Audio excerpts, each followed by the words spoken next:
Қайырлы күн достар, сіздермен бірге Айгерім. Бүгін осындай керемет болып шығатын дрожжсыз пирожки жасайтын боламыз.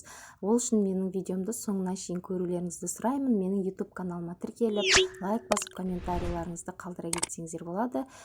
Бізге керегі ол үшін осындай ұнды аласыздар 350 грамм, оған 1 шай қасық тұз, қант саласыздар 1 шай қасық, және де 1 шай қасық разрыхитель салып жіберсеңіздер, тесталарыңыз керемет болып шығатын болады. Барлығын араластырып, ортасына ашып, жұмыртқаның сарысын қосасыздар, 1 штук керек. Одан кейін осындай 150-200 миллиграммдай сүтті қосып, жақсылап жұмсақ қамыр елейтін боласыздар. Жұмсақ, оның үстінен осындай комнатный температурада еріп тұрған майды қосып, жақсылап ұнмен бірге араластырасыздар. Қараңыздар, осы видеодағыдай араластырып аласыздар жақсылап. Осындай жұмсақ, керемет қамыр шығатын болады. 15-20 минутқа морозильникке қойып алсаңыздар болады. 20 минуттан кейін аласыздар. Оған шейін біз осындай салмамызды дайындап аламыз. Менде фарш 350 граммдай фарш бар екен, соған 2 штук осындай пиязды қосып, майдалап тұрадында, сосын жаңа дәмдеуіштерді, қара бұрыш, тұзыңызды қосып, кішкене ғана 50 граммдай май қосып жібересіздер, сұйық май, жақсылап араластырасыздар осылай қолдың көмегімен. Қамырымызды алып шығып, екіге бөлесіздер, осындай қатты болып шығады морозильникте тұрғаннан кейін. Қазір жайылғанға жақсы болады. Қараңыздар, қолыңыздың көмегімен өстіп дөңгелек жасап аласыздар. Менде осындай 13 штук шықты.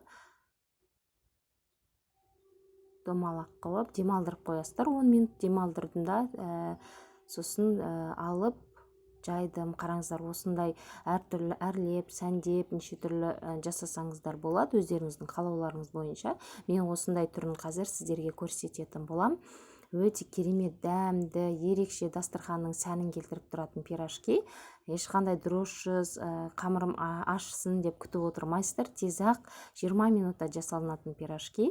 Мен фаршпен жасап жатырмын. Сіздер картошка қоссаңыздар да болады. Салмасын енді өздеріңіздің қалауларыңыз бойынша жасай берсеңіздер болады. Менде енді фарш болғаннан кейін фаршпен жасадым. Осылай істеп аласыздар. Екі жағын дөңгелектеп жайып, жабыстырып бір-біріне.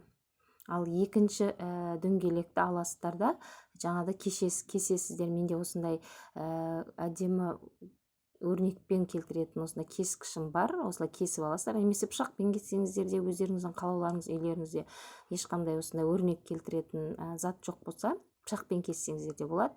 Енді қараңыздар, әдемі болып шығатын болады. Мінекей. Дәмі өте керемет, жұмсақ, сүтпен еленгеннен кейін қамыр жұмсақ болып шығады.